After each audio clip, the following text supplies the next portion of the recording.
রাজু আমি তোকে এখন ড্রাগন ফল কেটে দিচ্ছি, তুই বাইরে গিয়ে খাবি, ঠিক আছে? এই তো সুন্দর করে কাটা হয়ে গেছে, এখন প্লেটের মধ্যে দিয়ে দিলাম, যা তুই বাইরে গিয়ে খা। আচ্ছা আমার ঠিক আছে, আমি এখানে বসে খাই। এ চাচু খাবা নাকি? আরে খাবো মানে অবশ্যই খাবো, এই যে খাওয়া শুরু করলাম। তুই খাবি নাকি? না থাক, তুমিই খাও, এতগুলো খাইছো যেহেতু। আরে ওইটা কি? ওইটা তো দেখি কমলা লেবু, যাই ওইটা খাই।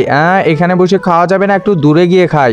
আরে রাজু এটা কি খাইতেছে? রাজু তো কমলা লেবু খাইতেছে, আমাকেও খেতে হবে। এ রাজু আমাকে দে, দেখ কিভাবে ছিলে এটা। এই যে আমি একটু বেশি নিলাম আর তুই একটু কম খা, ঠিক আছে? আরে সেই টেস্ট করতেছে। আরে চাচু আমার সাথে এমন করতেছে কেন? আরে বাহ, এটা খেতে তো সেই মজা। এগুলো ফেলে দি না, এগুলো ফেলা যাবে না, রাজুর সাথে একটু মজা করি, এই তো দিয়ে দিলাম। আরে রাজু তো কান্না করতেছে, ভালো হয়েছে, কিন্তু এটা কি?